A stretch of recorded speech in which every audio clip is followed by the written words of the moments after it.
217 Recovery Podcast, November 24th, 2019. My name is Corey Winfield, and joining me today, special guest, great friend of mine, sorta, Andy K. And Andy, you were in treatment with me. Yes, this is Andy K. here. Corey and I were in treatment roughly a year ago at Bear River Health. It was a fantastic time. Yeah, like when I would walk in a room, like how would you feel? Like, oh, yay, Corey's here. Well, the first time I met Corey was actually the day he was leaving treatment. And he had a coin out for a little ceremony for him leaving. And I said, well, you know, I don't know you, but if you're getting a coin, you must have done something right. And he pretty much just laughed at me because he kind of just did whatever he wanted to do. Whoa. I was a model recovery citizen person in there. Oh, my laundry's done. So,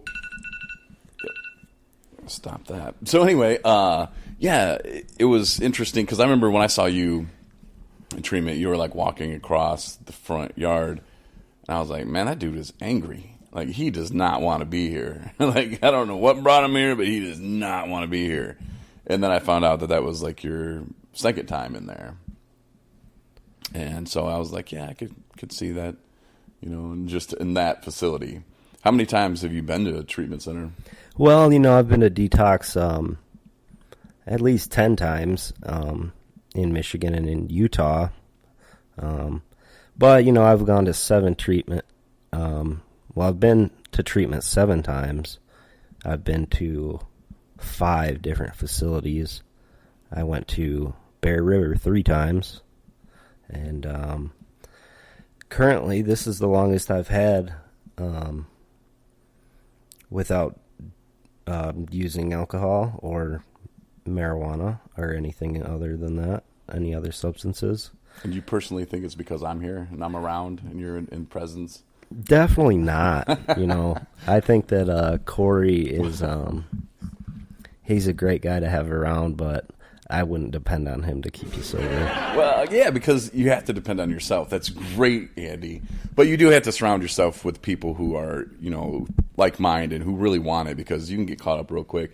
But yeah, nobody else can help you. I mean, well, people can assist you and give you motivation or inspiration, but you got to do it by yourself, man. Like, I'm not keeping you sober, that's for sure.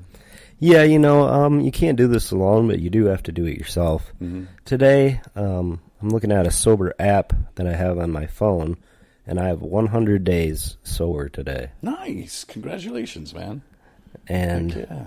Let me see here. It looks like minimum I've saved $1,600 not drinking, and that is a very minimal number because a lot of times I would go buy alcohol when I'm completely blacked out and not know how much I ended up buying that day. Mm-hmm. Yeah, throw on those and some cheese puffs and give me some of that beef jerky I haven't eaten in 2 days. Yeah, and ordering pizzas, you know, and then passing out before the pizza got there. And, you know, spend a lot of extra money that you don't really realize at the time. Yeah, you know, Corey's my house manager here at a sober living house. It is more of just a group of guys that went through treatment together that wanted to have a safe place to go home to at night and a good environment to try to stay sober in. We live in northern Michigan where there's not much going on in this area during the wintertime or the fall. So if we weren't here, we would be probably, I know I would be at my house after work, isolated by myself, and really not motivated to do anything besides really drink and get high. And this is the first time you've been in sober living? No, this is the 3rd sober living I've been in. I lived in Salt Lake City and Park City, Utah for 7 years, and I was a competitive slopestyle snowboarder out there, as well as filming video parts. And the snowboard industry is very heavy on partying and drinking while snowboarding and after snowboarding. So yeah, I ended up going to my first treatment center out in Utah. I didn't want to go to a 12-step program because initially I thought that they were a bunch of crap, and I didn't want to be a part of some religious cult. Mm-hmm. And yeah, I went to a very fancy treatment center. There was actually a girl from the show on A&E. What's that show called, Corey? I don't watch much TV. Intervention? Intervention, yeah. There was a girl from Intervention that was living in the rehab center that I was at. So, it was a top dollar, fancy place. I spent a lot of my college fund going there. Jeez. But when I got out, there was no sort of aftercare really, because there's no meetings for a non-12-step based recovery. Or you didn't know of center. them. Or I didn't know of them at the time. Now there's multiple pathways where you can go to all different types of programs, and I'm lucky to live in this area in northern Michigan where we do have multiple pathways, such as Dharma recovery, Life Ring, and some other things that you can get into. So it's a nice mix of being able to broaden your horizons on different types of programs. And I do believe in the 12 steps, but I also like to check other things out. Yeah, that's kind of what I do as well. Take little pieces from this, that. I like to meditate. It really kind of calms me down. I like to pray. I'm very spiritual, not religious, just spiritual. And I take little pieces from each one, and it's worked for me so far. But you have to do it, and you have to be willing to do it. You can't just wait for a meeting to come to you. Maybe you're living in an area where, you're like, oh, my God's AA. They don't even have an NA. Well, get online and start one. That's all you have to do. Trust me, people will show up. And there's probably 10 people out there saying the same thing that you're saying. Like, oh, well, there's no. So, I don't care if you're in Colorado, if you're in Florida, if you're in Alaska, Pennsylvania, doesn't matter. You can start it yourself. It's maybe that's what you need to do for your recovery, but not saying everybody has to do that, but you can do that. That's an option, instead of just sitting back doing what we are normally used to doing. Well, there's an excuse. Nope, not one here. But back to your pizza thing, though, Andy, because that brought, I know I go back sometimes, but you said about falling asleep when the pizza got, you order pizza and then you pass out, let's just say, not fall asleep. That happened to me, I remember, probably more than once, but I remember one time I was so mad. Oh, yeah. Because I was sitting on the couch, and I guess I just passed out. When I came to, it was like an hour and a half later, and I was like, where's my pizza? So I called them. I was pissed. I want my pizza, so I called, and I was like, yeah, you guys haven't come yet. And they're like, oh, yeah, we did. Yeah, we knocked on the door. The driver said he looked in, and he could see us sitting there passed out on the couch. I was like, oh, okay. Like, do you want us to deliver them, make you one? We'll do that. I'm like, no, I'm good. Thanks.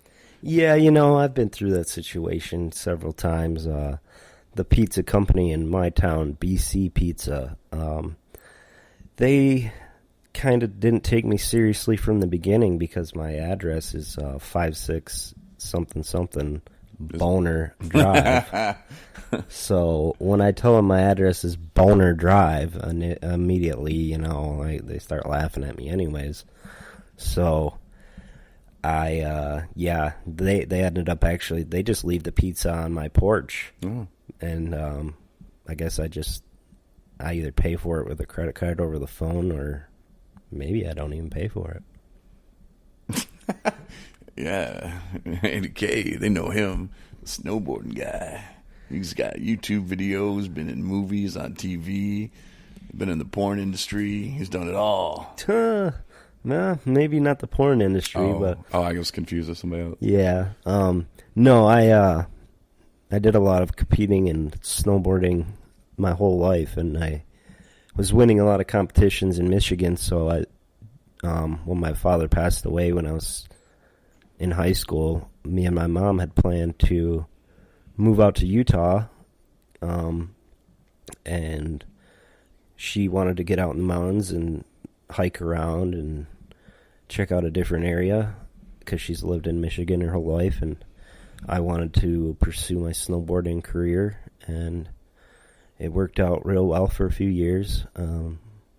I signed a pro contract with a clothing company from California, and I was doing really good for a long time. I had a friend that went to school in California in Burbank for video editing, and we were killing it. We had a really good thing going, but he unfortunately passed away in an accident, not related to drugs or alcohol. But after that, my alcoholism got a lot stronger, and I kind of lost my way with that, and as well as getting hurt snowboarding didn't help. So you get hurt, you got downtime, you got some money, might as well get drunk, right? Might as well drink a little bit, have some fun. Yeah, I mean, I've broken both wrists, my hand, my elbow, my humerus in my arm, my collarbone, and the other day I broke my other collarbone the second day out snowboarding here at Boyne Mountain in northern Michigan. And, immediately it came into my head like, okay, cool. Like before I even got to the bottom of the mountain, I was extremely calm because I know that getting excited just raised my blood pressure and would cause more pain. So I thought to myself, well, this is a perfect opportunity for me to smoke pot and drink liquor all day, specifically vodka and Jägermeister, because that's what I would always do when I got hurt. It gave me a very nice, comfortable place to, in my mind anyways, to just drink my pain away, and that's how I dealt with things. But that thought only lasted about 5 seconds. So I feel like if I have an angel on one shoulder and a devil on the other, the angel is much stronger these days, and I can move away from that stinking thinking, as they call it in the program. So yeah, I have a broken collarbone right now. I can't work, and I haven't drank over it, and I'm not going to because it's not really going to help anything. And I'm to the point in my life now where I know that I've tried every possible way to drink successfully, and it just is not going to happen, and I'm okay with that.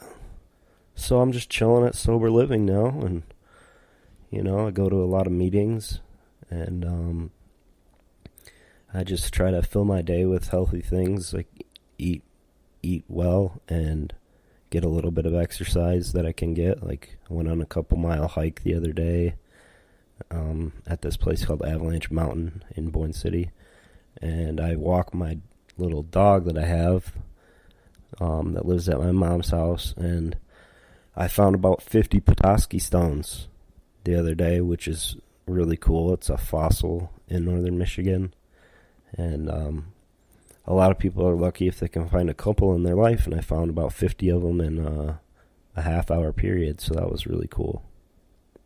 Nice. And what's your email address if people want to buy them? So you're a good snowboarder. You suck at crashing. Yes. And 100 days sober, that was probably one of the first times where you really had an excellent excuse to go out and drink, and nobody can say nothing. I could smoke pot. Look, I broke my stuff. And you said it only lasted for a few minutes, maybe a couple seconds, but it was there. You recognized it, and you said no. In the next 100 days, you're probably going to have more moments like that, and it's good to recognize them, pat yourself on the back, and say, I could have given in that time.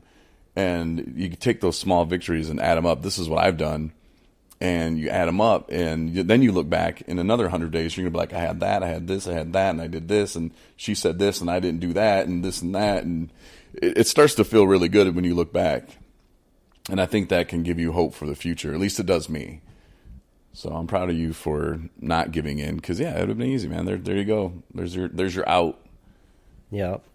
Yeah, immediately after I broke my clavicle, which is my collarbone, this time anyways, I reached out to my boss and told him that I was injured but as soon as I feel better, I'd like to get back to work.